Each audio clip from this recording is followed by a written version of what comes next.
जय हिंद दोस्तों, कैसे हैं आप लोग। बढ़िया। तो चलिए, आज जो है आपकी लास्ट क्लास है नंबर सिस्टम की, ठीक है। हाँ, आज जो है वो लास्ट क्लास है आपके नंबर सिस्टम के डिविजिबिलिटी की, ठीक है। रिमाइंडर की लास्ट क्लास है मेरे भाई। कैमरा जो है बच्चे कह रहे हैं सिर्फ तिरछे है। अच्छा जी, ये बात है। चलिए देखते हैं। अब ठीक है कैमरा, अब ओके है ना। चलो आ जाओ। तो आज लास्ट क्लास है और आज जितने भी क्वेश्चन हैं उनको हम लोग करेंगे, ठीक है। और इस टॉपिक को हम लोग खत्म करेंगे क्योंकि नंबर सिस्टम के एक टॉपिक को हमने बहुत ही खूबसूरत तरीके से कंप्लीट किया है और इसके साथ साथ जो एचसीएफ एलसीएम है हमने उनको भी काफ़ी अच्छे से कंप्लीट किया। तो ये हमारी जो लास्ट क्लास होगी इसमें हम सभी क्वेश्चंस को देखते हैं एक बार, आइए। ठीक है। सबसे पहला सवाल है आपका, क्वेश्चन नंबर 67 कहा गया है। देखिए, दो संख्याएं हैं 11,284 और 7,655। इसको किसी 3 डिजिट नंबर से भाग किया गया है तो कहा जाता है it's leaves the same reminder, ठीक है। तो वो 3 डिजिट का नंबर क्या है। जैसा कि आपको पता है एचसीएफ एलसीएम में हमने आपको ये क्वेश्चन पढ़ाया था, तभी हमने आपको ये सवाल करवाया कि जब कोई संख्या, जैसे मानो 2 नंबर, ठीक है, जब इनमें से कोई भी संख्या इसको भी विभाजित करती है, इसको भी विभाजित करती है, तो वो संख्या पक्का इनका एचसीएफ होगा, ठीक है, हाईएस्ट कॉमन फैक्टर होगा। समझ में आ गया। 2 number this and this are divided by a 3 digit number, तो इनमें से कोई भी एक संख्या से डिवाइड होने पे रिमाइंडर सेम दे तो वो इसका क्या होगा, तो वो इसका कहीं ना कहीं जो है एचसीएफ होगा। एचसीएफ निकालने का एक और तरीका क्या होता है, वो एक और तरीका ये होता है कि इन दोनों का डिफरेंस देखो, इनका जो डिफरेंस आएगा संख्या या तो वो खुद होगी, नहीं तो उसका कोई फैक्टर होगी। तो हमने कहा ठीक है, यहाँ पर हम देखते हैं क्या हो सकता है क्या नहीं।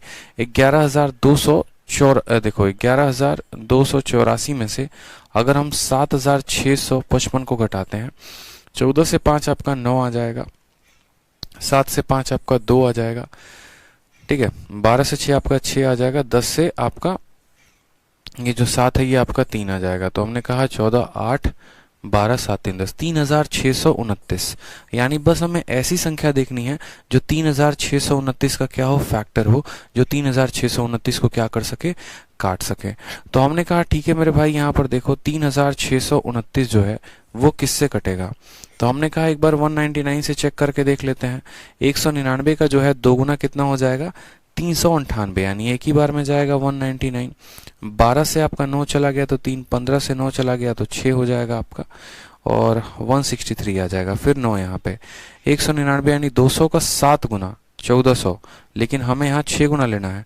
9 छक 54, 5 हाथ में, 9 छक 54 और 5 59 का 9, 5 हाथ में, 6 कम 6 5 11। ये तो कट ही नहीं रहा है, ये कभी कट ही नहीं सकता है। बोला गया 2 number this and this are divided by 3 number leaves the same reminder, मतलब रिमाइंडर हमारा सेम होना चाहिए। तो आप मुझे खुद बताओ यहाँ पर ये कैसे लेंगे, ठीक है, बताओ।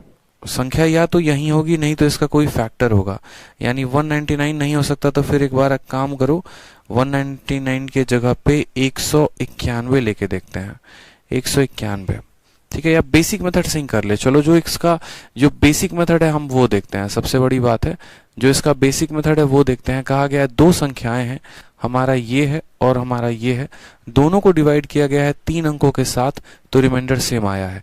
यानी हमें क्या करना है, इनका एचसीएफ निकालना है, सीधी सी बात है। यानी 11,284 कॉमा 7,655, इनका हम क्या निकालेंगे, एचसीएफ। एचसीएफ निकालने के लिए जो है, जैसे कि मैंने बताया, डिफरेंस मेथड से हम काम ले सकते हैं। इसके अलावा जैसे यहाँ पर आप देखेंगे तो ये मुझे सभी के सभी प्राइम नंबर ही लग रहे हैं कहीं ना कहीं। जैसे आप इसमें कुछ खास कह नहीं सकते, 3 से कोई भी डिविजिबल इसमें है नहीं, ठीक है। तो अगर हम यहाँ पर 11,284 का जो है अगर हम लेते हैं और 7,655 का लेते हैं, तो सीधा हमें बड़ी बड़ी संख्याएं देखनी पड़ेंगी। जैसे मानो कि यहाँ पर 7, 5, 5, 10, 10 से 16, 16 और 7, 23, हमारा 3 से होगा नहीं, 4 से नहीं होगा, 5 से जो है ये भी नहीं होगा, 6 से अगर हम देखें तो भी नहीं होगा, 7 से 7 9 63 नहीं होगा, 8 से, ऐसे कर करके बड़ी संख्याओं से हमें देखना पड़ेगा मेरे भाई। इनका क्या करना पड़ेगा, बड़ी संख्याओं से हमें देखना पड़ेगा कि ये किससे विभाजित होंगे, ये किससे विभाजित होंगे। बिल्कुल देखिए एक बार आप लोग,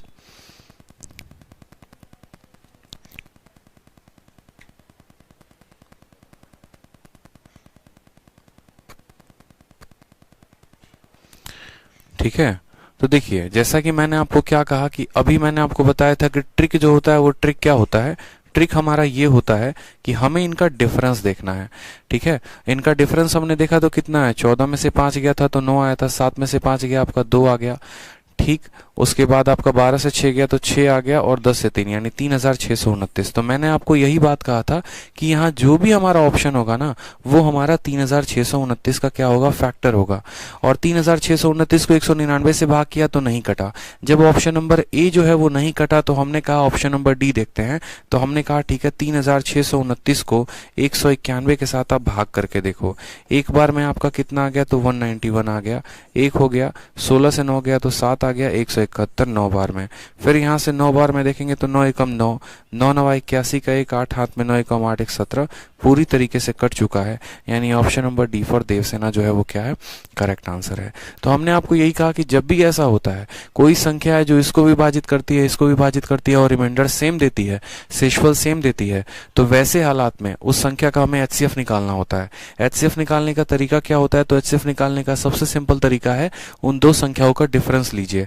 या तो आंसर वो डिफरेंस खुद होगा, नहीं तो इसका कोई ना कोई फैक्टर जरूर होगा। तो हमने क्या किया, इसको देखा कि कौन से ऑप्शन से ये डिवाइड हो रहा है। तो ये ऑप्शन नंबर डी से डिवाइड हो गया, यानी इसका करेक्ट आंसर कितना है, ऑप्शन नंबर जो डी है वो करेक्ट आंसर है। ठीक है, आ जाओ नेक्स्ट देखो क्वेश्चन नंबर 68।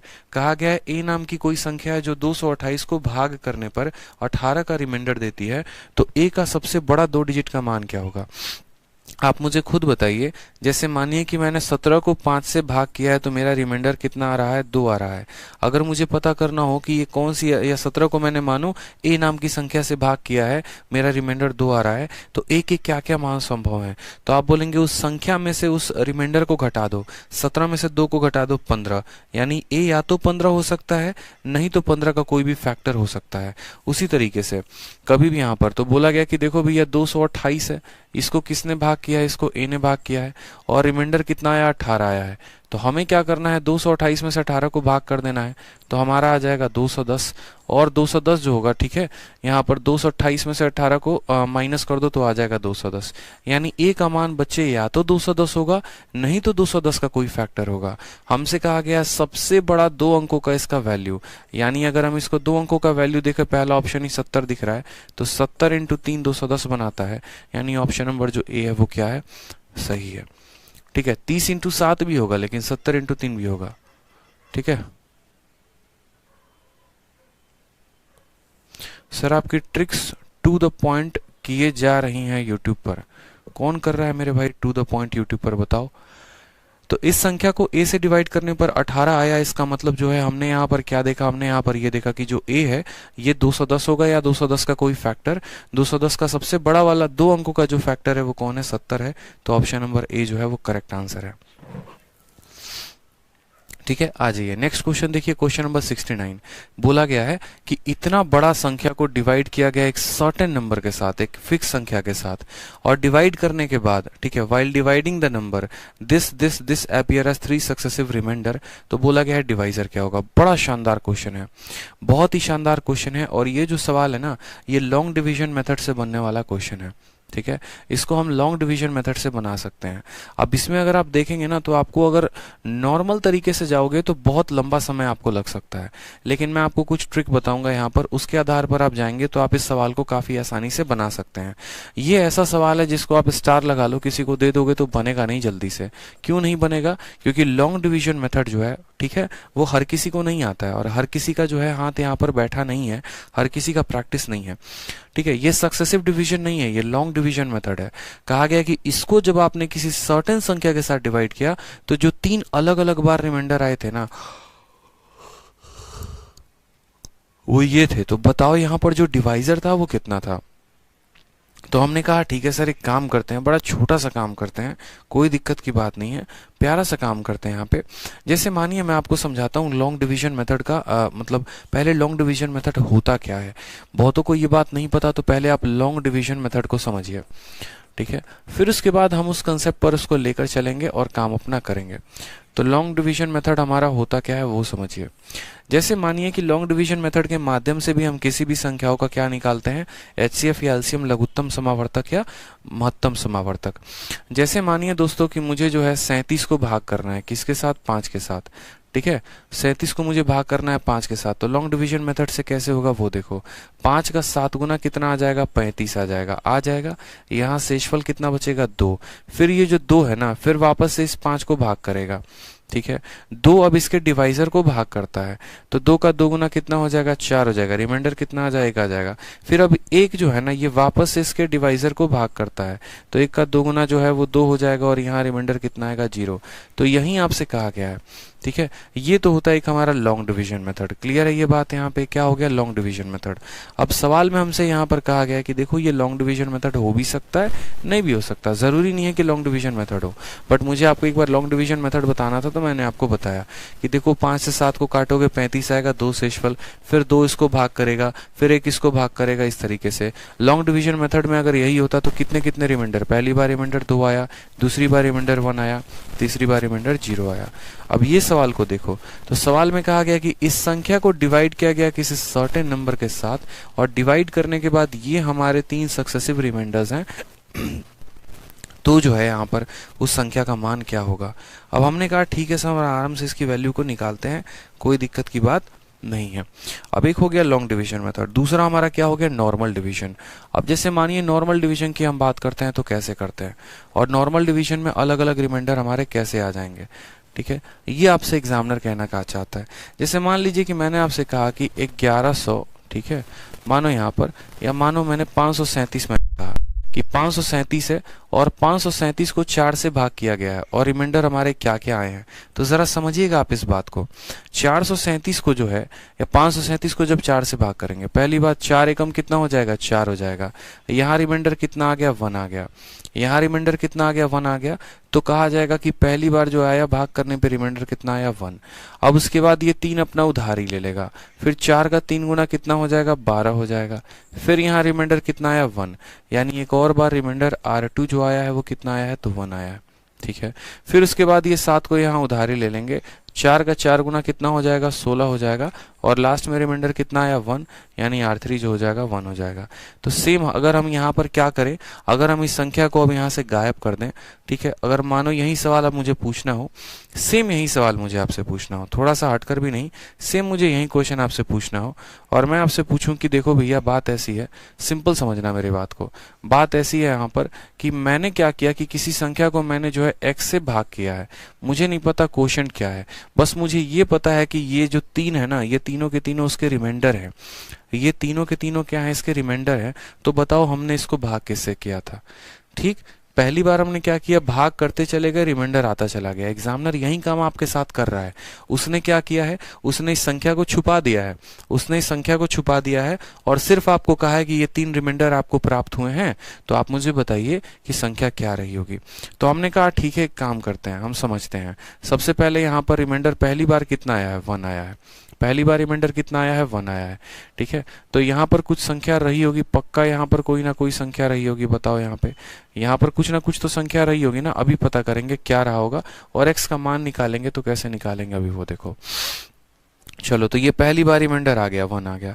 अब खुद सोचो, 5 में से 1 घटाएंगे तो कितना आएगा, 4 आएगा, यानी इस बक्से के अंदर क्या होना चाहिए था, इस बक्से के अंदर 4 होना चाहिए था, ठीक। फिर उसके बाद देखो, ये पहला रिमाइंडर था। अब अकेले ये तो काम करेगा नहीं, तो वापस से ये क्या करेगा, तो वापस से बोलोगे तो सर ये अपना उधारी लेगा 3 को, यहाँ पर 13, ठीक है। फिर 13 से भाग करने के बाद फिर रिमाइंडर कितना आया था, 1 आया था। यानी अब आप मुझे यहाँ पर खुद बताओ, तो 13 से मतलब यहाँ 13 है और यहाँ 1 है, यानी जो अंदर संख्या थी वो कितनी थी, तो अंदर वाली संख्या कितनी थी, तो 12 थी। फिर उसके बाद यहाँ पर ये 1 अकेला तो बैठेगा नहीं, ये वापस से 7 को बुला लेगा, तो ये 17 हो जाएगा। फिर उसके बाद जब ये 7 को बुला लेगा तो 17 हो जाएगा। फिर रिमाइंडर हमारा कितना है, 1 है। तो 17 में से 1 चला जाएगा तो कितना आ जाएगा बच्चे? तो 17 में से 1 चला जाएगा तो 16 आ जाएगा। ठीक है, यानी हमें यहाँ पर क्या करना है, अगर हमें x की वैल्यू बतानी है तो यहाँ पर 4, 12 और 16 का क्या बताना पड़ेगा? HCF बताना पड़ेगा। क्या बताना पड़ेगा यहाँ पे? HCF of 4, 12, 16। HCF ऑफ 4, 12, 16 और इनका HCF कितना होगा? 4 होगा। तो यहाँ पर जो आंसर आ जाएगा वो हमारा कितना आ जाएगा? 4 इज द करेक्ट आंसर। ठीक है, बहुत ही सिंपल है, बहुत ही सिंपल है सर, कोई दिक्कत की बात नहीं है। आप यहाँ पर पहले देखिए, आपने माइनस के यहाँ पे ना पहला रिमाइंडर आपने यहाँ लिख दिया 1। आपको हम थोड़ा सा इसको और अच्छे से समझाते हैं ताकि आप इसको पूरा का पूरा माइंड में फिट कर लें। मान लीजिए आपको कुछ समझ में नहीं आता है, आप बस सवाल को देखिए, ये सब कुछ मत लिखिए। आपको सिर्फ पता है ना रिमाइंडर 1 है, तो हमने कहा देखो यहाँ पे काटते चलना। पहली बार रिमाइंडर कितना आया था? 1 आया था। फिर ये इसने उधारी लिया होगा 13 के साथ। फिर उसके बाद क्या होगा कि यहाँ पर जो है, समझते चलो जो मैं बताते चल रहा हूँ, ठीक है, आपके लिए आसान हो जाएगा। मानिए यहाँ पर 5 में से कुछ यहाँ गया होगा, या ऐसे कह लेते हैं 5 में से कुछ गया होगा, तो यहाँ कितना आया होगा? 1 आया होगा। फिर यहाँ से इसने 3 को उधारी लिया होगा। फिर 13 में से कुछ गया होगा तो रिमाइंडर हमारा 1 आया होगा। फिर इसने 7 की उधारी ली होगी। फिर इसमें से कुछ गया होगा तो रिमाइंडर कितना आया होगा? 1 आया होगा। आप सीधा का सीधा ऐसे लिख लिया करो, मैं आपको यही बात कह रहा हूँ कि आप ऐसे समझो 5 में से कुछ गया होगा तो 1 आया होगा। फिर एक ही संख्या को यहाँ पर ले सकता है, यानी 13। फिर 13 में से कुछ गया होगा तो फिर 1 रिमाइंडर आया होगा। फिर यहाँ पर ये 7 को उठा लेगा। फिर 17 में से कुछ गया होगा तो 1 रिमाइंडर आएगा। अब हमें इन बॉक्स को भरना है। इन बॉक्स को भरना है तो हम कैसे बॉक्स को भरेंगे? तो हम कहेंगे 5 में से 1 गया तो कितना आ जाएगा? 4। 13 में से 1 गया तो कितना आ जाएगा? 12। 17 में से 1 गया तो कितना आ जाएगा? 16। अब 4, 12 और 16 का दोस्तों हम क्या ले लेंगे? 4, 12 और 16 का हम जो है HCF ले लेंगे। बहुत ही सिंपल, बहुत ही साधारण। HCF ऑफ किसका? तो HCF ऑफ 4, 12, 16, जिसका आंसर 4 आएगा। एक और बार एक और संख्या पर हम डिवीजन लेके बताते हैं। हमने कहा कि मानो x नाम की कोई संख्या है, ठीक है, जिसने हमारा 632 को डिवाइड किया है, और एक बार रिमाइंडर हमारा मान लीजिए कि 1 आया है, दूसरी बार रिमाइंडर हमारा मान लीजिए कि 3 आया है, चौथी बार रिमाइंडर मान लीजिए ऐसे कि हमारा 2 आया है, तो वो x नाम की संख्या क्या हो सकती है? तो हमने कहा ठीक है सर, हमें नहीं पता। पहली बार रिमाइंडर कितना आया है? 1 आया है, यानी यहाँ पर 6 में से कुछ घटाया होगा हमने, तो हमारा कितना आया होगा? 1 आया होगा। अब 1 अकेला रहेगा नहीं, इस 3 को कैरी ले लेगा तो 13। फिर 13 में से हमने कुछ घटाया होगा तो रिमाइंडर हमारा 3 आया होगा। ठीक है, फिर उसके बाद अब ये 3 तो अकेला रहेगा नहीं ना, ये 3 फिर इस 2 को उधारी ले लेगा। फिर 32 में से आपने कुछ घटाया होगा तो रिमाइंडर कितना आया होगा? 2 आया होगा। बस यहाँ पर बक्सों को आप भरिए, आपको कुछ नहीं करना है, आपको बक्सों को भरना है। 6 में से 1 घटाएंगे तो आ जाएगा 5, 13 में से 3 घटाएंगे तो आ जाएगा 10, 32 में से 2 घटाएंगे तो आ जाएगा 30। अब आपको यहाँ पर क्या करना है? तो बोलेंगे सर HCF लेंगे किसका? 5, 10 और 30 का। तो पूरी दुनिया को ये बात पता है 5, 10 और 30 का HCF कितना हो जाएगा? 5 हो जाएगा, and 5 is the correct answer. समझ में आ रहा है? बहुत शानदार डॉली जी, बहुत शानदार। क्लियर है? समझ में आ गया आप लोगों को? एक और क्वेश्चन, लास्ट क्वेश्चन दे देते हैं। जैसे मानिए y नाम की कोई संख्या है, इसने 6, 1, 3, 2, 4 को मान लीजिए भाग किया, और इसके अलग अलग रिमाइंडर्स आए, ठीक है, या 6, 1, 3, 2 को भाग किया, इसके अलग अलग रिमाइंडर्स आए हैं। पहला रिमाइंडर 1 आया है, दूसरा रिमाइंडर इसका 2 आया है, तीसरा रिमाइंडर इसका मान लीजिए 3 आया है, चौथा रिमाइंडर मैं कहता हूँ मान लीजिए 4 आया है। ठीक है, हमने कहा संख्या पता करो क्या होगा। ठीक है, हमने कहा संख्या पता करो क्या होगा। हमने कहा देखो कोई बात नहीं, यहाँ पे सबसे पहले पहला रिमाइंडर कितना आया है? 1 आया है, तो 6 में से कुछ घटा होगा तो 1 आया होगा। फिर 1 इस 1 को उधारी लेगा। फिर 11 में से कुछ घटा होगा मेरे भाई तो 2 आया होगा। फिर 2 इस 3 का उधारी लेगा 23। फिर 23 में से कुछ घटा होगा तो हमारा 3 आया होगा। फिर 3 इस 2 का उधारी लेगा 32। फिर 32 में से कुछ घटा होगा तो कितना आया होगा? 4 आया होगा। आप ऐसे लिखते चलो बस। उसके बाद क्या करो? इनके जगह पे इनके रिक्त स्थानों को भरो। 6 में से 1 चला गया तो कितना आ गया? 5। 11 से 2 चला गया तो 9। 23 में से 3 चला गया तो आ गया आपका 20। ठीक है, फिर 32 से 4 चला गया तो कितना आ गया? 28 आ गया। समझ में आ गया बात? 6 से 1 गया 5, 11 से 2 गया 9, 23 से 3 गया इतना। अब हमें जो एलसीएम लेना है वो कितना लेना है? 5 का, 9 का, 20 का और 28 का। क्या लेना है दोस्तों हमें? तो HCF लेना है। क्या इनके में कोई कॉमन फैक्टर है? नहीं है, यानी आंसर कितना होगा? 1 होगा। ठीक है, आंसर कितना होगा? 1 होगा, कि इनके बीच में कोई कॉमन फैक्टर नहीं है। जब कोई कॉमन फैक्टर नहीं है तो मतलब आंसर क्या है? 1 है। तो जो हमारा क्वेश्चन अब हमसे पूछा गया वो अच्छा लेवल का क्वेश्चन है, नया क्वेश्चन है, जीमैट का क्वेश्चन है, कैट लेवल का क्वेश्चन है ये, और ये क्वेश्चन आपसे पूछा गया है, पेपर में आ सकता है, ध्यान रखें यहाँ पे। ठीक है, तो हमने कहा न्यू बैच कब आ रहा है, न्यू बैच सीजीएल के कंप्लीट होते ही नया बैच आ रहा है। जैसे सीजीएल का परीक्षा अभी आपका प्री का खत्म होगा वैसे नया बैच आएगा नेक्स्ट ईयर के लिए। ठीक है, तो सवाल में हमसे कहा गया सेम, इतना को डिवाइड किया गया है, यानी 6 4 3 2 9 इसको डिवाइड किया गया मान लीजिए x के साथ, और उसके बाद डिवाइड करने के बाद रिमाइंडर क्या आया है, तो 175। तो आप ऐसे समझ लो यहाँ पे कि इसमें से जो है कुछ भाग किया गया, इसमें से माइनस किया गया होगा तो कितना आया होगा 175। फिर 175 यहाँ से 2 को उधारी लेगा, फिर उसमें से हमने कुछ घटाया होगा तो हमारा कितना होगा 114 करके, फिर 114 ने इस 9 से उधारी ली होगी, फिर इसमें से हमने कुछ घटाया होगा तो लास्ट में हमारा कितना होगा 213 आया होगा। कितना आया होगा 213 आया होगा। समझ में आ गया बात यहाँ पे। अब बस यहाँ पर आपको क्या करना है, रिक्त स्थानों को भरना है। ठीक है, पहले इसमें से कुछ घटाया होगा तो 175, ये 2 उधारे ले लेगा, फिर इसमें से कुछ घटाया होगा तो 114, फिर 9 उधारे ले लेगा, फिर कुछ घटाया होगा तो इतना। अब 643 में से 175 घटाओ, 13 में से 5 गया तो आपका 8 आ जाएगा। ठीक है, 13 से 7 गया तो आपका 6 आ जाएगा, 5 से गया तो 4 आ जाएगा। कितना हो गया दोस्तों 468 हो जाएगा।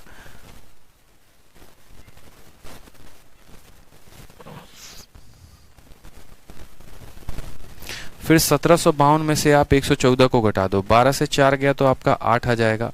ठीक है, 4 से गया तो आपका 3 आ जाएगा, और यहाँ पर साथ में इसको थोड़ा सा है ना मिटा देते हैं, इसको मिटा देते हैं ताकि लिखना आसान होगा। तो 12 से 4 गया तो आपका 8 आ गया। ठीक है, 4 से आपका 1 गया तो 3 आ गया, 17 से गया 16 आ गया। देखो यहाँ 8 4 12, 3 1 4 1 5, 16 1 17। फिर यहाँ देखेंगे आप तो बोलेंगे सर देखो 1149, पूरा का पूरा 1149 में से आप इसको घटा के देखो, पूरा का पूरा 1149 से घटा के देखो, 9 से आपका 3 चला गया तो कितना आएगा, यहाँ इसको हटा देते हैं। ठीक है, आपका 9 से 3 चला गया तो आपका 6 आ जाएगा, 4 से गया तो 3 आएगा, 11 से 2 गया तो 9 आएगा। यानी अब हमें जो HCF निकालना है वो किनका निकालना है, तो जो जो संख्याएं काले अंकों से लिखी गई हैं, यानी यहाँ पर 468, 1638, 936, हमें इन सब का क्या निकालना है, HCF निकालना है। सबसे छोटी वाली संख्या होगी, नहीं तो इसका कोई फैक्टर होगा। 468 का फैक्टर 234 मुझे यहाँ दिख रहा है, ऑप्शन नंबर जो सी है वो करेक्ट आंसर है। 468 का आधा है 234, यानी यही आंसर होगा 234। इसको भी काटेगा, इसको भी काटेगा और इसको भी काटेगा। क्लियर हो गया यहाँ पे, बात समझ में आ गया कि नहीं आ गया। तो ये डिवीजन वाला प्रोसेस समझ में आया, कुछ नया पूछने की कोशिश थी, क्लियर हुआ आपको, बताइए क्लियर हुआ कि नहीं हुआ, बताइए। ठीक है, आ जाइए नेक्स्ट क्वेश्चन पर आ जाइए दोस्तों, अगले सवाल पे आ जाइए। वीडियो थोड़ा कम समझ में आया तो रिवाइंड करके ज़रूर देखेंगे। बहुत अलग अलग एग्जाम्पल लेने की कोशिश की मैंने और समझाने की भी कोशिश की है। ठीक है, बस आपको समझना है, छोटे डेटा पर आप कंफ्यूज नहीं होते हैं, बड़े डेटा पर बड़े आसानी से कंफ्यूज हो जाते हैं, तो कंफ्यूज नहीं होना है। आज ये क्वेश्चन नंबर 70 को देखिए, कहा गया है 7 is added to a certain number, the sum is multiplied by 5, the product is divided by 9 and 3 subtracted. ये सवाल मैं आपको होमवर्क दे रहा हूँ, परसेंटेज का क्वेश्चन है, हलवा सवाल है, बकवास सवाल है, ये इसमें कुछ था नहीं दम। ठीक है, आ जाओ नेक्स्ट क्वेश्चन देखो बच्चे, नेक्स्ट क्वेश्चन क्या कहा गया। 71 कहा गया if 243 gives a reminder of 4, यदि 243 4 जो है शेषफल देती है, कब, जब हम उसको n से भाग करते हैं। समझिएगा 243 को जब हम n के साथ भाग करते हैं तो रिमाइंडर हमारा कितना आता है, 4 आता है। ठीक है, what will be the reminder, what will be the reminder जब हम 482 को डिवाइड करें इस n के दोगुने के साथ, यानी 2n के साथ, assuming that quotient in both the cases is same. ठीक है, जो यहाँ पर कोशेंट आएगा वही यहाँ पर भी कोशेंट आएगा, कोशेंट हमारा सेम होगा, तो बताओ यहाँ रिमाइंडर कितना होगा। कोशेंट अगर सेम होगा तो मानो यहाँ रिमाइंडर कितना होगा। अब एक काम करते हैं मेरे भाई, ठीक है, मान लेते हैं सबसे पहले यहीं पर कि हमने किसी संख्या को n से भाग किया और हमारा जो है रिमाइंडर कितना आ गया, तो रिमाइंडर हमारा 4 आ गया। यानी इस n का जो मान होगा इसमें से इसके रिमाइंडर को घटा देंगे तो आ जाएगा 243 में से 4 घटाओ तो बोलोगे 239। यानी यहाँ पर हम कह सकते हैं, यानी यहाँ पर ये हम कह सकते हैं कि जो ये n का मान होगा ना मेरे भाई, या तो 239 होगा, नहीं तो इसका कोई फैक्टर होगा।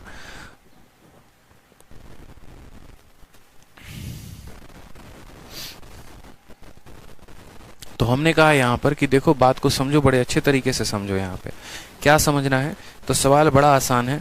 यहाँ पर आपको ये समझना है कि जो n का मान होगा ना, या तो 239 होगा और नहीं तो 239 का ही कोई फैक्टर होगा, 239 का ही कोई फैक्टर होगा। साथ में यहाँ पर यह भी बात कहा गया है, ठीक है, साथ में यहाँ पर यह भी बात कहा गया कि what will be the reminder when इतना is divided by 2n assuming that quotient in both the cases is same. अब यहाँ पर एक काम करते हैं, हमने यहाँ पर आपसे क्या कहा, फिलहाल बस आप यहीं पर फोकस करिए कि इस संख्या को n से भाग करने पे शेषफल 4 आया है, यानी ये संख्या क्या होगी, तो इस संख्या का मान निकालना है। जैसे मैं हमेशा कहता हूं ना कि 17 को 5 से भाग करने पर रिमाइंडर 2 आया है, तो हमें अगर पता करना है, या फिर ऐसे कि 17 को किसी भी संख्या के साथ भाग करने पे रिमाइंडर हमारा 2 आया है, तो अगर हमें इस n का मान पता करना है तो 17 में से 2 घटाओ 15 आएगा, नहीं तो 15 का कोई फैक्टर होगा, यानी n के जगह पर 15 ले सकते हैं, नहीं तो कोई उसका फैक्टर। उसी तरीके से n के जगह पर यहाँ कितना होगा, 239। अब मान लीजिए यहाँ पर हम साइड में रखते हैं कि हम 239 से किसको भाग करते हैं, 239 से हम 243 को भाग करते हैं, तो हमारा जो क्वोशिएंट है, भागफल है, वो कितना आएगा, 1 आएगा। 1 आएगा तो हमारा रिमाइंडर कितना हो जाएगा, 4। यानी ये अगर हमारी संख्या थी तो हमारा क्वोशिएंट कितना था, 1 था, और हमारा रिमाइंडर कितना था, 4 था। अब हमसे कहा गया है कि आप जो है 482 को 243 के जगह पे 482 को भाग करिए, ठीक है, और आप इस संख्या के 2 गुना n के 2 गुने से भाग करिए। 239 का 2 गुना कितना होता है, 478 होता है, ठीक है। साथ में आपका जो क्वोशिएंट है वो उतना ही आना चाहिए, तो एक बार इसको भाग करके देखते हैं। 478 से 482 को भाग किए तो 1 आ गया, ठीक है, और यहाँ रिमाइंडर हमारा कितना बच गया, तो 4।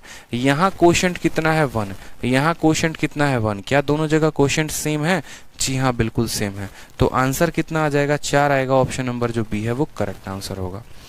बोला गया ना कि आपको लेना है और आपको डिवाइड करना है, और डिवाइड करने के दौरान आपको ये बात ध्यान रखना है कि दोनों का क्वोशिएंट सेम होना चाहिए, यहाँ भी भागफल 1, यहाँ भी भागफल 1। तो बोला गया जब उस संख्या को 2n से भाग करेंगे आप, जब उस संख्या को आप 2n से भाग करेंगे, बोला गया ना जब 482 को जो है आप 2n के साथ भाग करेंगे, यानी 478 के साथ, तो शेषफल कितना आएगा, 4 आएगा, तो आंसर कितना होगा, 4 होगा, ठीक है। चलो आ जाओ नेक्स्ट, देखो यहाँ पे एक बहुत बड़ी संख्या दी गई है, ठीक है, और यहाँ पर कहा गया कि यदि हम इसको 16 से भाग करें तो क्या होगा। ऐसे सवाल मेंस के मॉक टेस्ट में पूछे जाते हैं। तो अब हमने यहाँ पर कहा कि ये संख्या को हमें 16 से भाग करना है। अब हमें अगर 16 से भाग करना है तो हम क्या करेंगे, बहुत आसानी से हम ये बात समझेंगे, ठीक है, बहुत आसानी से हम ये बात समझ जाएंगे कि भैया 16 से भाग करना है। देखो आपको मैंने बहुत बार डिविजिबिलिटी पढ़ाई हुई है, 2 का, 4 का, 8 का, 16 का, और मैंने क्या पढ़ाया है अच्छे से समझना, रूल ऑफ 2 का पावर n, ठीक है, इसको हम कह सकते हैं रूल ऑफ 2 का पावर n, ठीक है, कि अगर 2 का पावर n है ना तो सिर्फ लास्ट डिजिट को ये डिवाइड करेगा। लास्ट डिजिट की डिविजिबिलिटी देखिए, बात खत्म। जैसे मान लीजिए मैंने यहाँ संख्या लिखा 24, 32, 64, 512। अब मैंने मान लीजिए कि यहाँ पर लिखा, मैंने कहा इतनी बड़ी संख्या है, चेक करिए कि 2 से कटेगा कि नहीं, तो बस लास्ट के अंक को देख लो। फिर उसी तरीके से यहाँ पर, ठीक है, ये 2 का है। फिर जैसे मानो 4 का नियम चेक करना है, 4 किसका होता है, 2 का पावर 2 होता है, यानी यहाँ पर हमें आखिरी के 2 अंक देखने हैं। अगर आखिरी के 2 अंक जो हैं, अगर आखिरी के 2 अंक, ठीक है, लास्ट के 2 डिजिट हमारे 4 से कट जाएंगे तो पूरी की पूरी संख्या कट जाएगी। यहाँ आखिरी के 2 अंक देखो 12, 12 क्या 4 से कटता है, जी हाँ बिल्कुल कटता है। अगर 12 4 से कटता है इसका मतलब ये पूरी की पूरी संख्या 4 से कट जाएगी। फिर उसके बाद बात आती है 8 की, तो 8 का नियम क्या कहता है, 8 का नियम कहता है 2 का पावर 3, यानी लास्ट के कितने डिजिट, 3 डिजिट। आखिरी के आप 3 डिजिट देखो, 512, 512 8 से कटता है, बिल्कुल। अगर 512 8 से कटता है मतलब ये पूरी की पूरी संख्या 8 से कट जाएगी। यही कहानी आगे तक भी चलती रहेगी। जैसे मानिए मुझे 16 का चेक करना है, तो 16 का चेक करने के लिए मैं 2 के पावर 4 को चेक करूंगा, यानी मैं लास्ट के 4 अंकों को देखूंगा। आखिरी के 4 अंक अगर मेरे 16 से कट गए तो ठीक है, और अगर नहीं कटे तो कोई दिक्कत की बात नहीं है, ठीक है। समझ में आ गया बात यहाँ पे। तो इस तरीके से हमें रूल ऑफ 2 का पावर n हमें देखना है। चूंकि ये सवाल में कहा गया कि बताओ ये पूरी की पूरी संख्या को अगर हम 16 से भाग करते हैं तो जो है कितना रिमाइंडर आएगा। डिविजिबिलिटी में यही सवाल आपसे पूछा जाता है कि डिविजिबल है कि नहीं, और रिमाइंडर में यही सवाल में पूछा जाता है कि अगर यहाँ भाग करोगे तो रिमाइंडर कितना आएगा। तो हमने कहा कोई बात नहीं, ये जो संख्या चल रही है ये आपको कहीं ना कहीं गिनती है, 1 2 3 4 5 6 7 8 9 10 11 12 करते करते 50 51 52 53 54 55 तक गई हुई है। यानी हमें देखो किसका नियम चेक करना है, 16 का। और 16 का नियम चेक करने के लिए हमें जो है क्या चाहिए होता है, बस लास्ट के 4 अंक चाहिए होते हैं, लास्ट के 4 अंक। यानी यहाँ पर लास्ट के तो 2 अंक हमें पता है, और ये कितना है, 55 है। ये कितना है मेरे भाई, 55। तो इसके पिछला वाला अंक कितना होगा, वो 54 होगा, सीधी सी बात है। फिर उसके पिछला कितना होगा, 53 होगा। तो जो हमें लास्ट के 4 अंक चाहिए थे वो लास्ट के 4 अंक मिल गए। यानी हम जो है 54 55 को किससे भाग कर देते हैं, 16 से, जो रिमाइंडर आएगा वही आंसर हो जाएगा। 16 का 3 गुना कितना हो जाएगा, 48, ठीक है। फिर आपका हो जाएगा 65, 16 का 4 गुना हो जाएगा 64, फिर आपका आ जाएगा 15, एक यहाँ 5 यहाँ, आंसर कितना आएगा 15। Option number B for Baahubali, बात खत्म, ठीक है। तो हमने यहाँ पर कहा कि अगर यहाँ 8 का बोला होता ना, आखिरी के 3 अंक चेक करते हैं, आखिरी के 3 अंक चेक करते तो ये संख्या कैसे आई होती पता है, ये संख्या ऐसे आई है 53 54 55। आखिरी के 3 चेक करने थे तो 455 को भाग लगाते हैं। 16 का चेक करना था तो आखिरी के 4 अंक हम डिवाइड करेंगे, यानी 54 55 को डिवाइड करेंगे। 54 55 को 16 से डिवाइड के रिमाइंडर कितना है, 15, वही हमारा आंसर है, ठीक है। तो पावर जितना होगा उतना ही डिजिट हम चेक करेंगे। पावर अगर यहाँ पर मानो 2 का पावर, और ये रूल ऑफ 2 का पावर n में नहीं, रूल ऑफ 5 के पावर में भी लगेगा। 5 का पावर वाला भी सिस्टम यही होता है, ठीक है। अगर यहाँ पर 5 का पावर 1 रहेगा तो लास्ट डिजिट, 5 का पावर 2 रहेगा तो लास्ट के 2 अंक, 5 का पावर 3 रहेगा तो इसमें। यानी ये रूल ऑफ 2 का पावर n और 5 का पावर n जो है वो क्या है, सेम है। क्लियर है बच्चे, दाऊद शेख, बहुत शानदार आंसर आ रहा है सभी का। कितना है, तो 15 जो है वो करेक्ट आंसर है। आ जाइए नेक्स्ट क्वेश्चन देखिए आप लोग, क्वेश्चन नंबर 73, बहुत ही प्यारा क्वेश्चन है। क्या बोला गया, बोला गया 3 संख्याएं हैं, 1 2 और 3, सबको डिवाइड किया गया है 3 अंकों के संख्या के साथ, तो एक कांस्टेंट रिमाइंडर आता है, n का मान क्या हो सकता है। वापस से मैंने आपसे क्या कहा, वापस से मैंने आपसे कहा कि हमने ये सभी सवाल HCFL से में करवा दिए हैं कि कोई एक फिक्स संख्या जो इन तीनों को काटे, जो इन तीनों को काटेगी यानी वो इनका HCF होगी, ठीक है। एक फिक्स संख्या जो तीनों को डिवाइड करने पर सेम रिमाइंडर दे यानी वो फिक्स संख्या HCF होगी। और HCF निकालने का तरीका क्या होता है, आप इसका डिफरेंस निकालो, इसका डिफरेंस निकालो और उन डिफरेंस का HCF निकाल दो, वही हमारा आंसर होगा। तो ये सवाल भी आप लोगों के लिए होमवर्क, ठीक है। अब तक मैंने सारे सवाल करवाए हैं, बट अब जो सवाल रिपीट हो रहे हैं बार बार, तो मुझे लगता है ये सब सवाल आप लोग कर सकते हैं। आप करेंगे तो ज्यादा अच्छे समझ में आएगा, तो इसको आप करेंगे, ठीक। आ जाइए नेक्स्ट क्वेश्चन देखिए, क्वेश्चन नंबर 74, ठीक है। 74 जो है अभी यहाँ पर देखो क्या बोला गया है, बोला गया है कि Ritwik made a mistake of dividing a particular number by 11। Ritwik ने गलती क्या की है, ऋत्विक ने यहाँ पर गलती ये की है कि किसी संख्या को उसने जो है 11 से भाग कर दिया है, और किससे भाग करना था, तो 9 से भाग करना था। इससे ये क्या महसूस हुआ, it was observe that a reminder has increased by 4।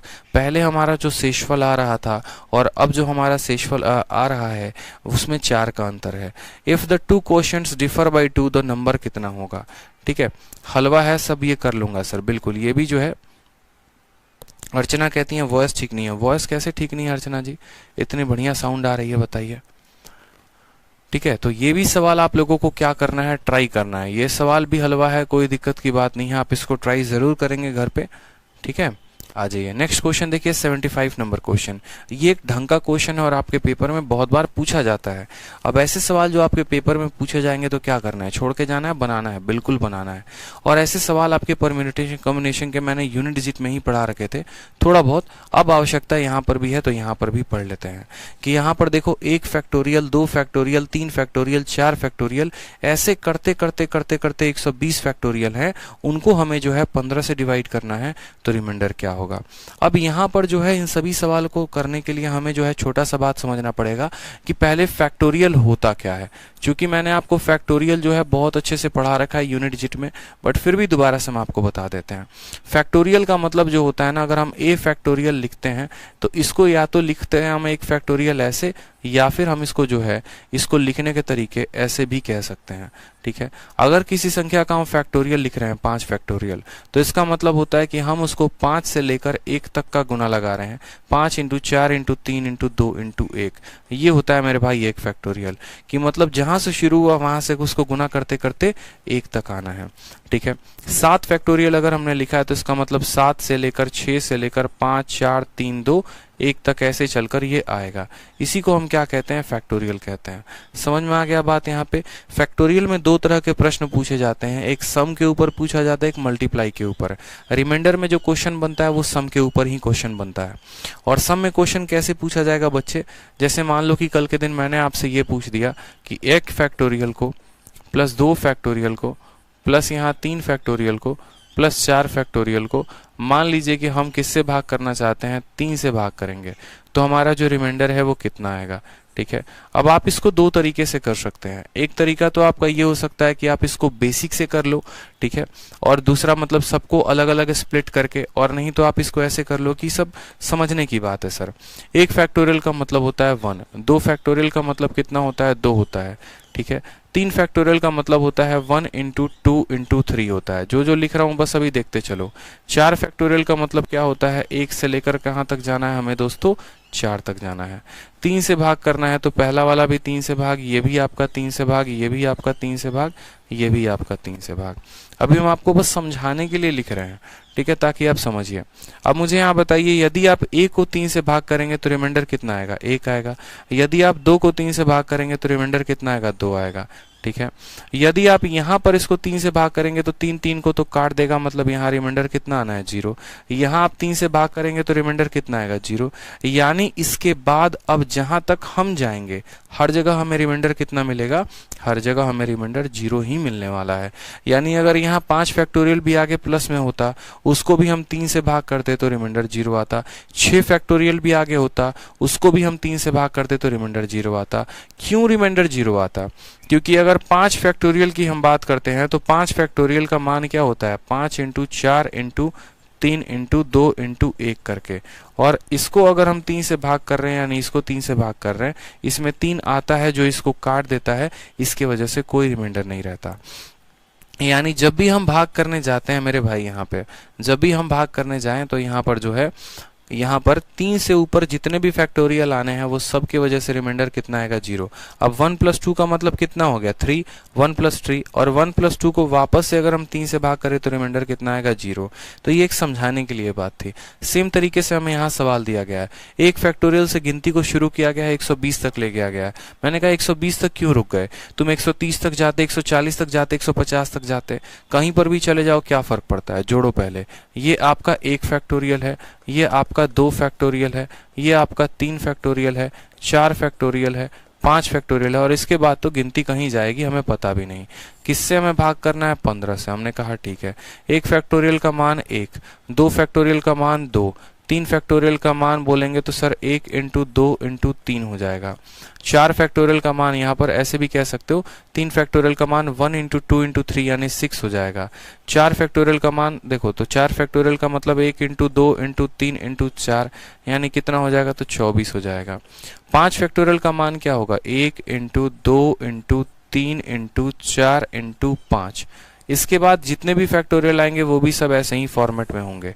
15 से भाग करना है, 15 से भाग करना है तो मुझे यहाँ बताओ, सबको जोड़ दो, 24 6 30, 30 2 32, 32 1 33, यानी ये जो 33 है इसको 15 से भाग करेंगे, प्लस यहाँ पर इन सब संख्याओं को हमने एक साथ काउंट कर दिया, और साथ में अब यहाँ वाले को देखो।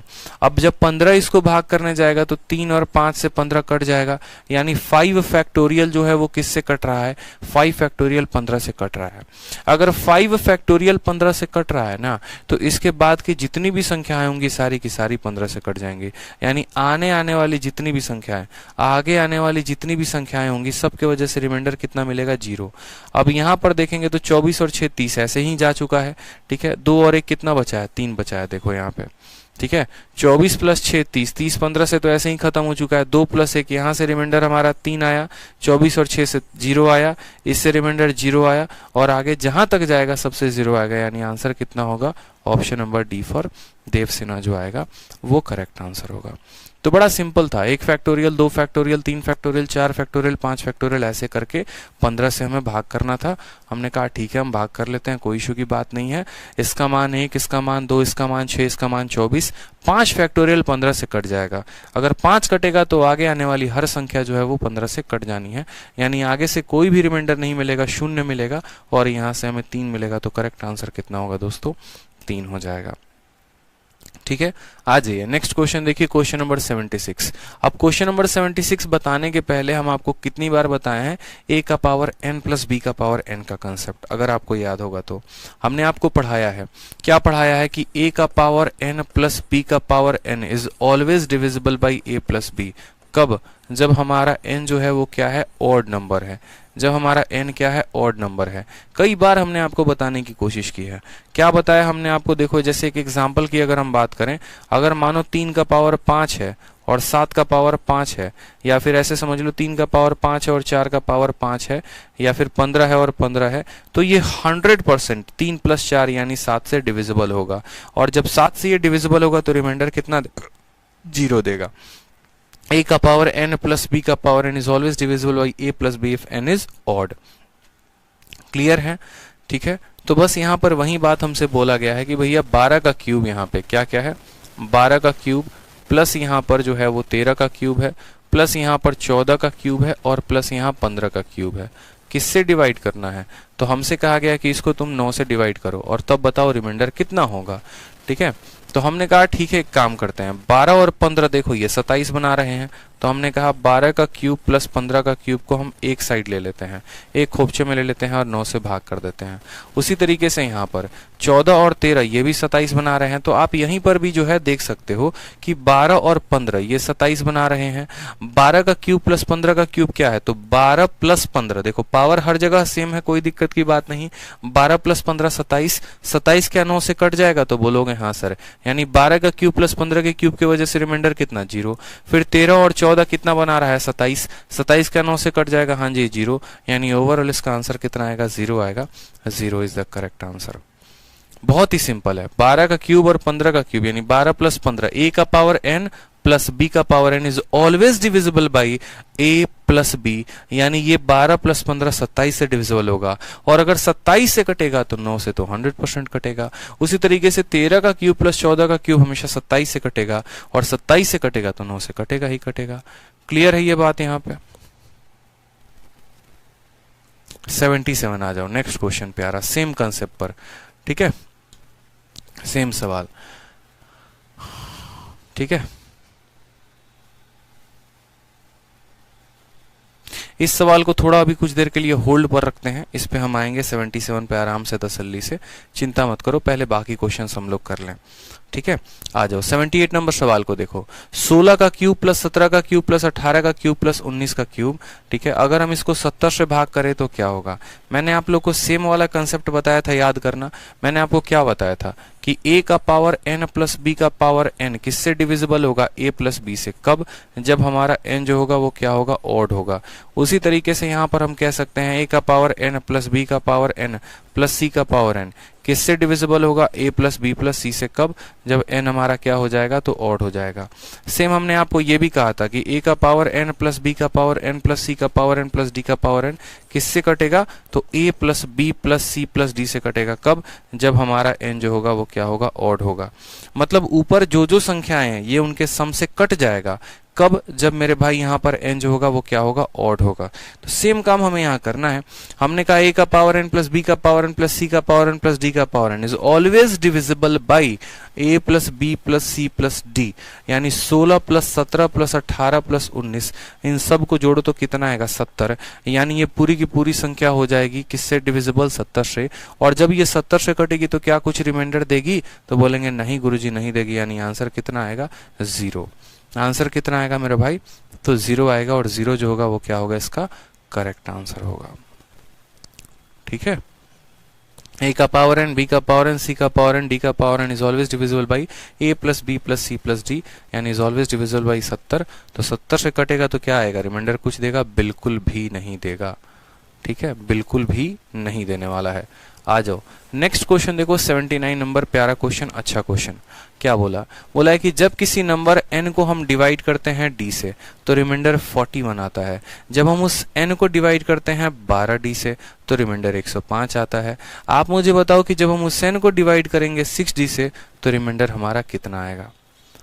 ठीक है, तो रिमाइंडर हमारा कितना आएगा? बहुत ही प्यारा सवाल। बोला गया व्हेन n को, जब देखो कब कोई संख्या है उसको हमने d से भाग किया तो रिमाइंडर हमारा कितना आया? 41 आया। आज हम उसी संख्या को किससे भाग कर रहे हैं मेरे भाई? तो उसी संख्या को हम 12d से भाग कर रहे हैं, तो रिमाइंडर हमारा कितना आ रहा है? तो हम बोलेंगे सर रिमाइंडर हमारा 105 आ रहा है। ठीक है, बोला गया कि बताओ उसी संख्या को तुम 12d के जगह पर किससे भाग करोगे? 6d से भाग करोगे, तो तुम्हारा रिमाइंडर कितना आएगा? तुम्हारा रिमाइंडर जो है वो कितना आएगा?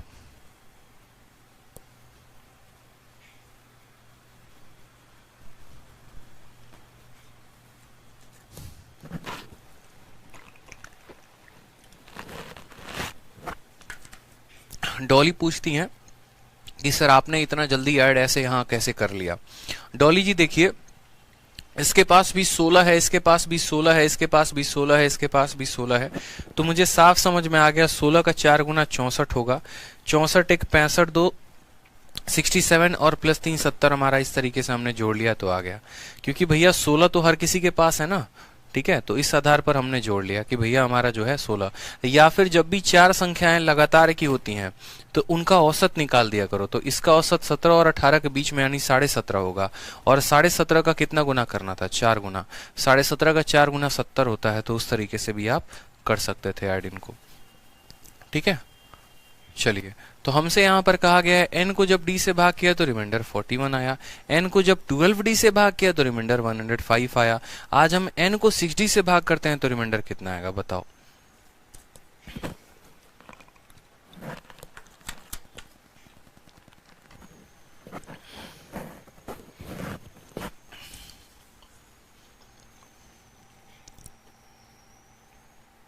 देखिए ऐसा सवाल हमने आपसे करवा दिया है, ऐसा सवाल हमने आपका एक करवा दिया है, बाकी फिर भी हम लोग कर लेते हैं, कोई दिक्कत की बात नहीं है। मैं हमेशा कहता हूं कोई दिक्कत की बात नहीं है। जब आपने n को d से डिवाइड किया तो रिमाइंडर 41 आया। ठीक है, हम यहाँ लिख लेते हैं साइड में, n को जब हमने d से डिवाइड किया तो रिमाइंडर हमारा कितना आया? 41 आया। इसके बाद हमसे कहा गया n को 12d के साथ डिवाइड करना है, n को हमें 12d के साथ डिवाइड करना है, तो रिमाइंडर हमारा कितना आएगा? 105 आया। यही तो बातें बोली गई हैं बस। उसके बाद हमसे कहा गया कि n को आप 6d के साथ डिवाइड करो तो रिमाइंडर कितना आएगा? हमने कहा ठीक है सर, देखते हैं सवाल में क्या कहा गया क्या नहीं। n को d के साथ डिवाइड किया गया है, तो हमने कहा देखो जब भी कोई संख्या होती है ना, ठीक है, जैसे मानो कि हम n को जो है, या फिर आप ऐसे समझ लो n को हम डिवाइड करते हैं किसी संख्या d के साथ, ठीक है, और हमारा रिमाइंडर r आता है, तो कभी भी हम क्या लिखते हैं? वो नंबर बराबर डिवाइजर इनटू, मान लो अपने मन से कोई भी एक क्वोशिएंट, तो डिवाइजर इनटू क्वोशिएंट प्लस क्या हो जाता है? रिमाइंडर। ठीक है, डिविडेंड बराबर क्या होता है? डिविडेंड बराबर divisor into quotient plus reminder. होता है कि नहीं होता है? तो हमने कहा हाँ सर। उसी आधार पर आप क्या कर लीजिए, कोई संख्या मान लीजिए, यानी n जो होगा वो क्या होगा? तो यहाँ पर d इंटू, ठीक है, कोई एक क्वोशिएंट रहा होगा, मान लो dq1 रहा होगा, प्लस कितना हो जाएगा? रिमाइंडर। यहाँ से अगर हम उसी n का मान निकालना चाहें तो यहाँ पर ये कितना हो जाएगा? 12d हो जाएगा, और 12d किसी और क्वोशिएंट के साथ मल्टीप्लाई हुआ होगा, तो हम कह सकते हैं dq2 प्लस कितना हो जाएगा? 105 हो जाएगा। यहाँ पे n दोनों जगह बराबर है तो दोनों जगह बराबर करिए, लेकिन क्या उससे कोई फायदा निकलने वाला है? मुझे ये बताइए। ठीक है, क्या उससे कोई फायदा निकलने वाला है? 79 का सी, बहुत बच्चे आंसर दे रहे हैं सर 79 का सी होगा, बताओ।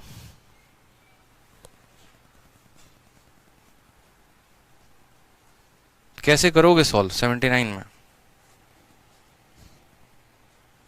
How will you solve this question?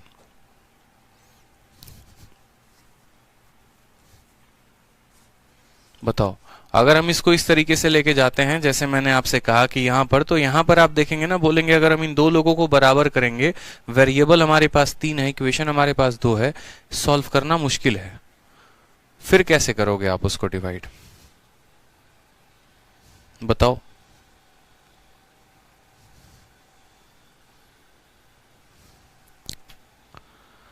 चलो देखो सॉल्व करके देखते हैं, कोई बात नहीं। इन दोनों को जरा हम बराबर करके देखते हैं, यानी ये भी n की वैल्यू इसके बराबर और n की वैल्यू इसके बराबर। तो हमने कहा क्या ये दोनों आपस में बराबर होंगे, तो आपने कहा जी हाँ ये दोनों आपस में बराबर होंगे। यानी यहाँ पर अगर हम ये कहें कि dq1 प्लस यहाँ पर 41 जो होगा वो बराबर होगा हमारे किसके, तो बराबर होगा हमारे 12dq2 के।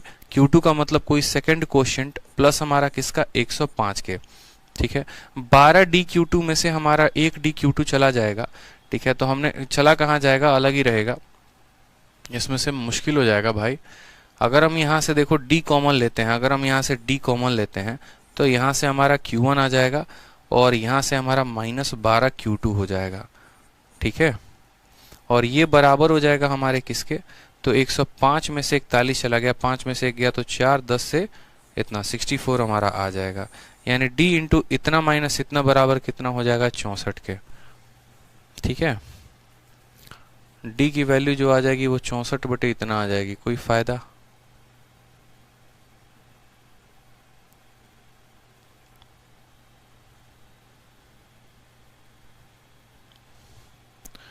d की वैल्यू जो आ जाएगी वो इतनी आ जाएगी। n की वैल्यू हमें चाहिए, एक काम करो n की वैल्यू निकालनी है तो डिवाइजर तो इसको भी काट देगा। इसमें जो है ना कोई शॉर्ट अप्रोच लगाओ आप, ये सब फालतू अप्रोच से काम नहीं चलेगा, कोई शॉर्ट अप्रोच लगाओ आप इसमें।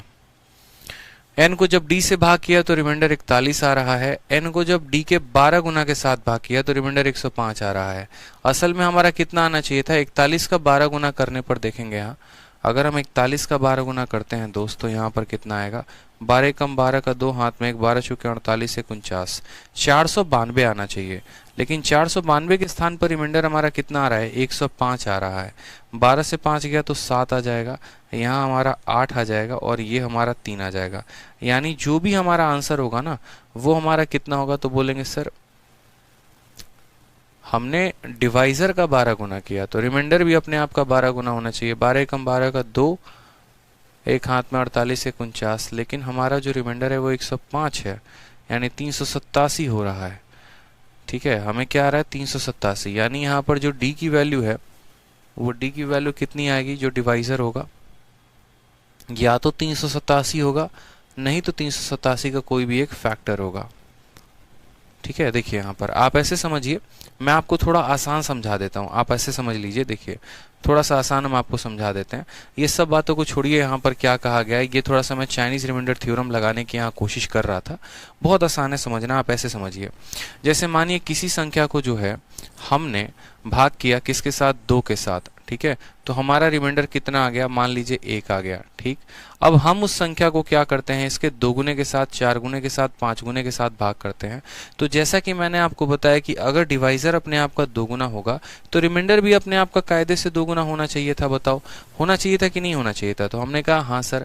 तो यहाँ पर अगर हमने यहाँ पर देखो डिवाइजर को आपने 12 गुना कर दिया है, ठीक है, नंबर को 12 गुना नहीं किया, इनको डिवाइड किया डी से, तो डिवाइजर रिमाइंडर आपका 41 आ रहा है। अब इनको आप 12 गुना 12 डी से आप डिवाइड कर रहे हो, उस डिवाइजर के 12 गुना से आप डिवाइड कर रहे हो, यानी n की वैल्यू जो है यहाँ पर अगर हम बोले, इस सवाल को है ना स्टार मार्क लगाओ, पहले आराम से आएंगे, तसल्ली से भी सॉल्व करेंगे। तब तक एक बार क्वेश्चन नंबर 80 कर लेते हैं क्योंकि टाइम हमारे पास कम है। ठीक है, उलझ के रह गए उसमें तो फायदा होगा नहीं, आराम से करेंगे। क्वेश्चन नंबर 80 को एक बार देख लीजिए आप लोग, क्वेश्चन नंबर 80 को एक बार आप लोग देख लीजिए, आराम से करेंगे, कोई दिक्कत नहीं है। क्वेश्चन नंबर 80 को तब तक एक बार आप लोग देखिए, क्वेश्चन नंबर 80 को एक बार आप लोग देखिए और बनाइए कि क्वेश्चन नंबर 80 में क्या कहता है।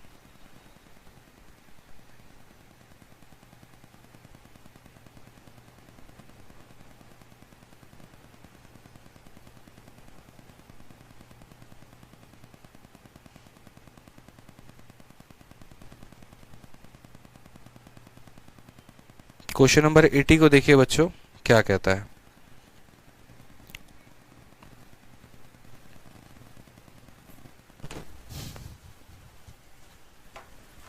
क्लास है सर क्या आप?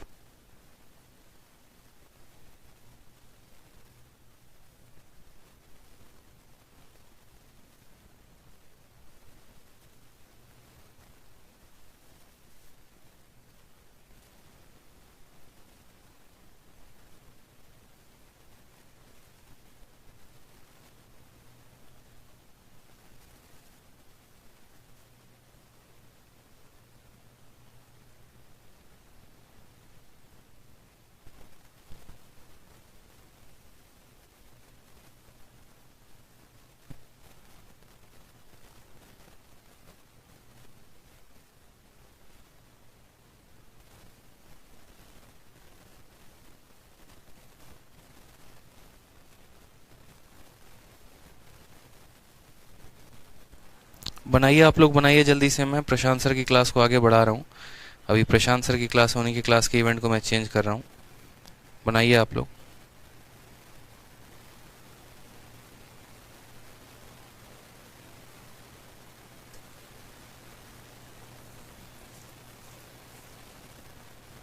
बनाइए सभी, इस सवाल को बनाइए।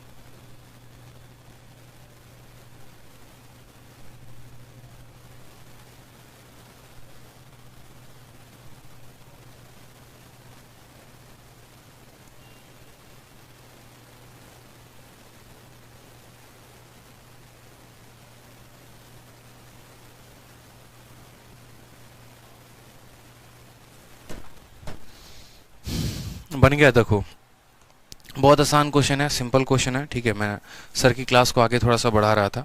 सबसे पहले यहाँ पर जो है इस क्वेश्चन को एक बार पैक कर लेते हैं, जहाँ तक हम लोग गए थे और जहाँ तक हम लोगों ने सॉल्यूशन इसमें किया था वो हम इसमें नहीं मिटाएंगे, वो हम ऐसे ही रहने देंगे।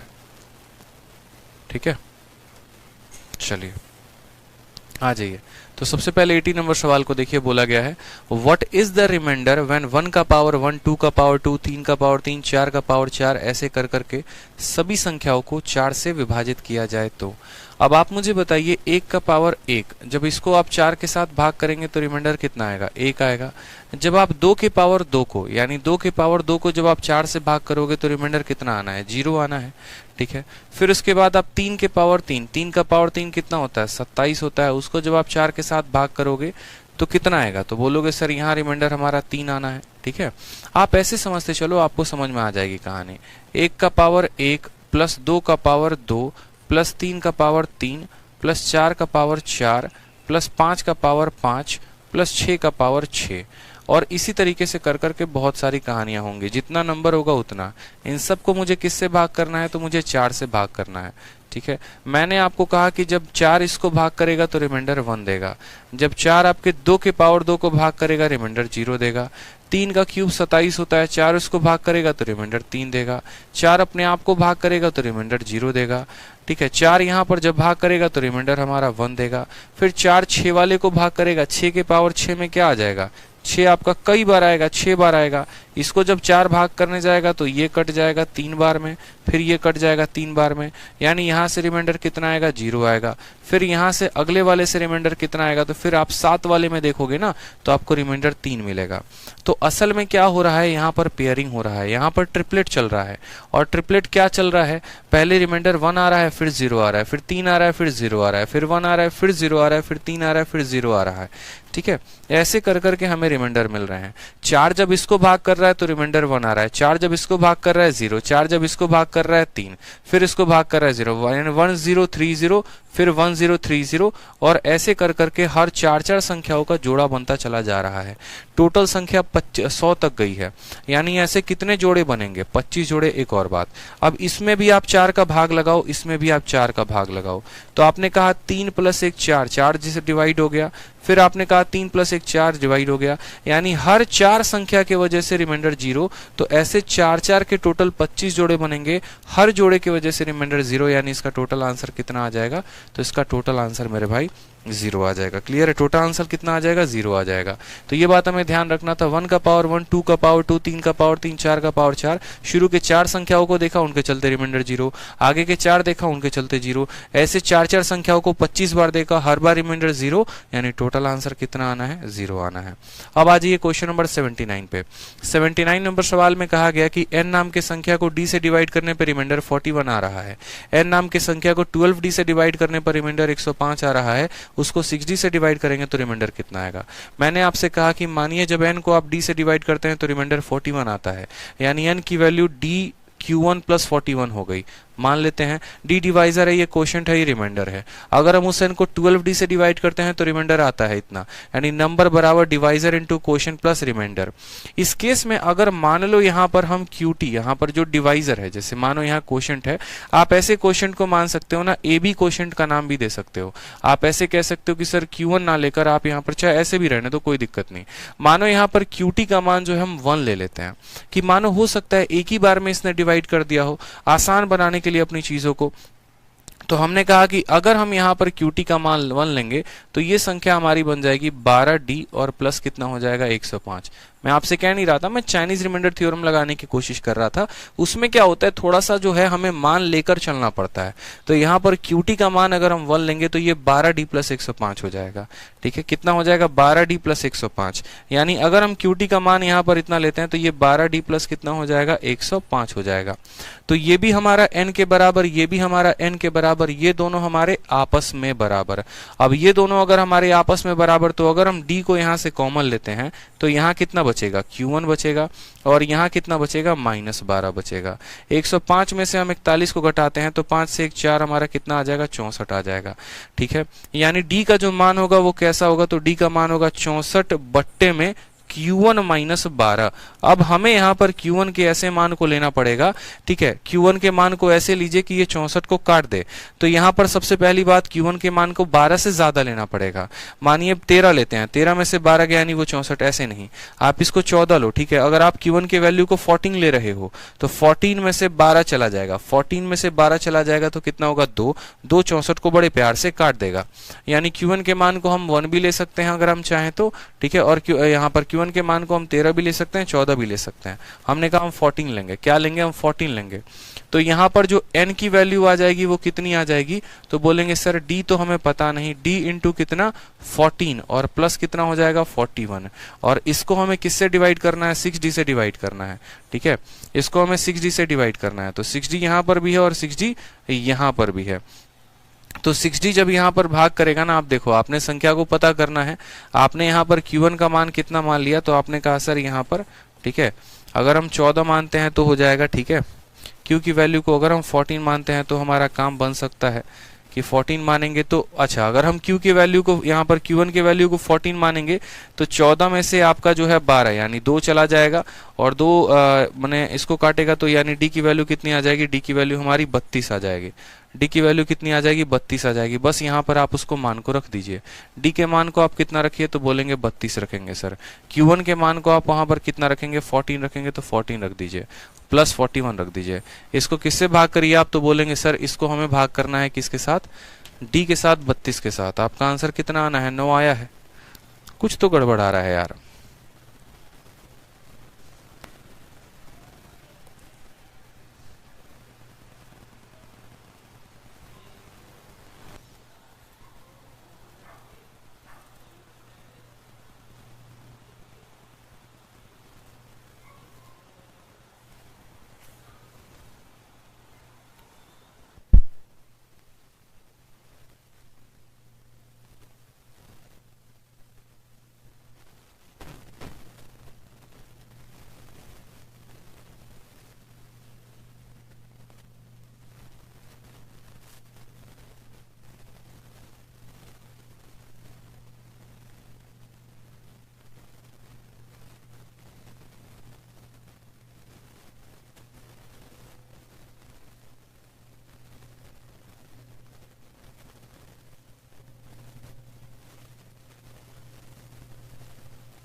देखो माइक डाउन हो गया था, दोबारा से हम आपको बता देते हैं। ये सवाल पे ग्रहण लग चुका है, कोई बात नहीं। देखो इस संख्या को d से भाग किया गया तो 41 आया, 12d से भाग किया गया तो 105 आया, तो बोला गया 6d से भाग करने पर कितना आएगा।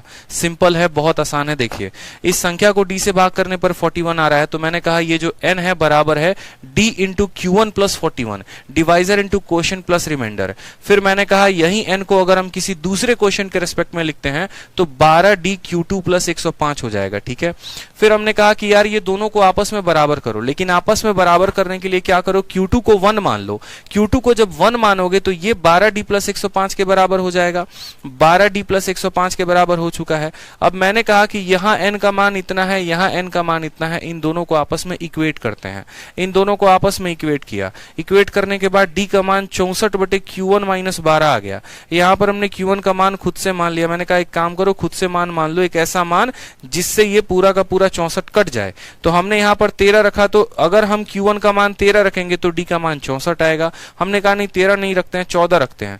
14 रखा तो यहाँ पर d का मान 32 आ गया। तो Q1 को 14 रखने पर d का मान 32 आ रहा है। तो इस आधार पर सबसे पहले हमने संख्या का पता लगा लिया कि d का मान कितना 32, Q1 का मान 14, तो यहाँ संख्या आ गई 489।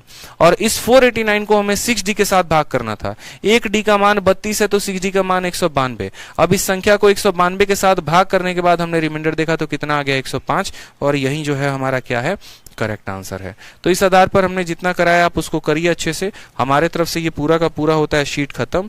ठीक है, उसके बाद जो आपका नेक्स्ट टॉपिक रह जाएगा वो हम करवा देंगे। ठीक है, आज के लिए मन लगाकर पढ़िए। अच्छा सवाल था, लास्ट वाला सवाल था, जीमेट का क्वेश्चन था, जल्दी आपको उसका सॉल्यूशन मिलेगा नहीं कहीं पे, तो उसको थोड़ा सा अच्छे से प्रैक्टिस कर लीजिएगा। बाकी एसएससी के वो मेंस में पूछा जा सकता है, प्री में उसके आने की संभावना नहीं है। खुश रहिए, मस्त रहिए, ध्यान रखिए। Love you all, take care.